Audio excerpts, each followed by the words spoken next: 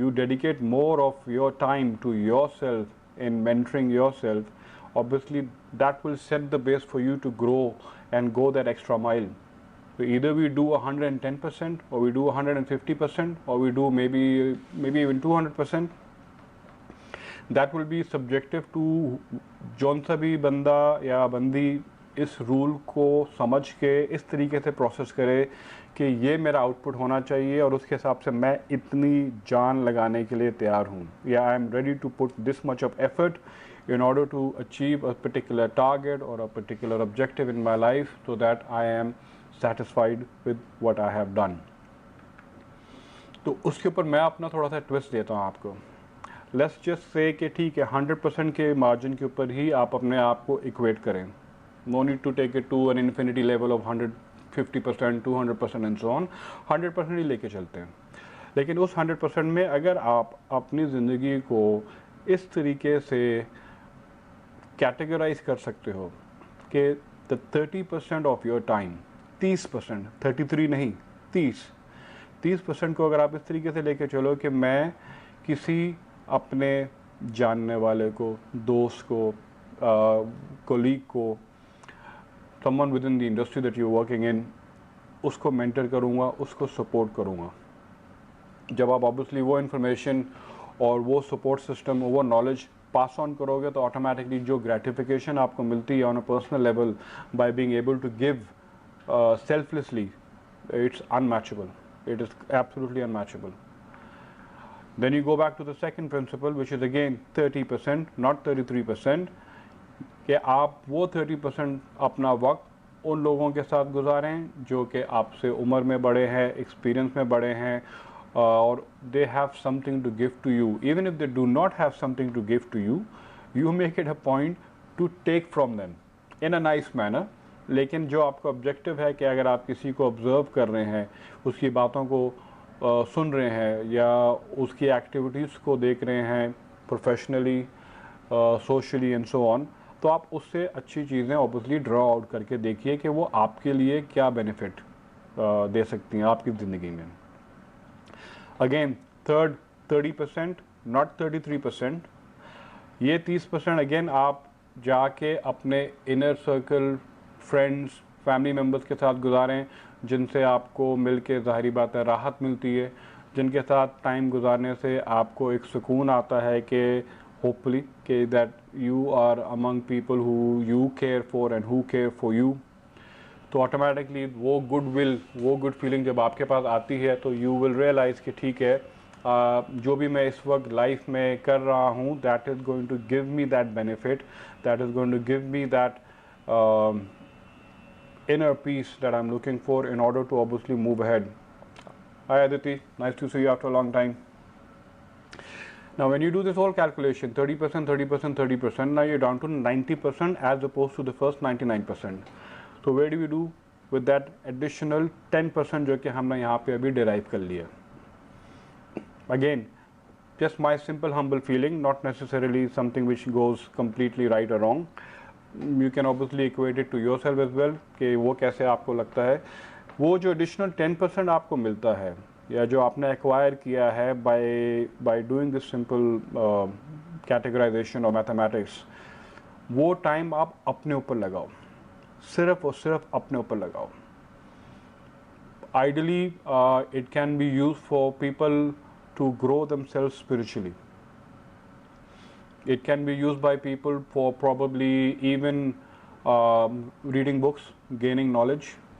It can be used by any one of us to meditate, to get closer to your religion, probably become even a better person in that regard. The bottom line being is that when you're able to take out that extra 10%, आप उसको सिर्फ और सिर्फ अपने ऊपर लगाइए. Be selfish about it if you have to be, but not necessarily कि आप दूसरे लोगों को नुकसान दें या उनको उदास करें. लेकिन वो 10% जब आप अपने ऊपर लगाना सीख लेते हैं और इसको आप टाइम के बाद दोबारा ऑब्वियसली रीइवैल्यूएट भी करेंगे कि मैंने कोई शॉर्ट टर्म गोल रख लिया अपने लिए, वो अचीव हो गया, वो इस हद तक अचीव हुआ, तो मुझे आगे अब क्या करना चाहिए ताकि मैं उम्र के साथ साथ, ये वाला उम्र नहीं, जो आपकी एज है उसके साथ साथ आप किस तरीके से आगे ग्रो कर रहे हो. अगर आपका ख्याल है कि ये composition probably ज़्यादा practical लगती है, give me a comment, give me a yes, so that I'll probably figure out कि जो मैं logically कह रहा हूँ, does that make any sense to most of you, and probably it will make more sense to me as well in the long run. Now again, it's just my intake, it's not necessarily something कि मैं कह रहा हूँ कि बिल्कुल ये बात सही है, but like I said, बहुत दोस्तों के साथ over a span of maybe a good 3-4 months, this topic was getting rediscussed again and again in different scenarios, during work, during socializing and so on. तो मुझे लगा था यही कि यार there has to be a small retake on this. It does not necessarily have to be सिर्फ और सिर्फ इस तरीके से कि 33 and bang, you're done. This is the way it goes. That 1% which was the missing component जो मैंने आपको बताया था, तो that is the one where if you emphasize it more, आप उसको और वसी कर लो इस तरीके से कि अपनी orientation को थोड़ा सा दुरुस्त कर लें, तो that will automatically give you that extra input of 10%. 10% आपकी ज़िंदगी में मे बी 1 घंटा हो सकता है, आपकी ज़िंदगी में मे बी 6 घंटे हो सकते हैं, मे बी एक पूरा वीकेंड हो सकता है. That is entirely up to an individual कि वो कैसे उसको अपने लिए यूटिलाइज करना चाहता है. Strictly and only for yourself, not for your spouse, not for your kids, parents, anybody. वो सिर्फ आपके लिए है, जिसके ऊपर आप अपने आप को देखते हैं, शीशे में देखें, और नेसेसरीली इस तरीके से मत देखें कि मेरी उम्र ज़्यादा हो गई है, या मैं मोटा हो गया या मैं पतली हो गई हूँ, लेकिन इस तरीके से देखें कि आपने when you started off with your professional career, when you move from one phase of life into another, probably from being a single person to a married person, or probably when you move from one location to another location, where have you reached? आपको external factors क्या हैं जो आपको determine कर रहे हैं इस position पे आज लाके खड़ा करने के लिए, इंटरनल फैक्टर्स क्या हैं, एंड देन ऑटोमेटिकली जब आप उनको रीअसेस कर सकते हो, that again takes a lot of time. उसके लिए like I said, either you relate to religion और you relate to books, do a little bit of self soul searching, if I may say.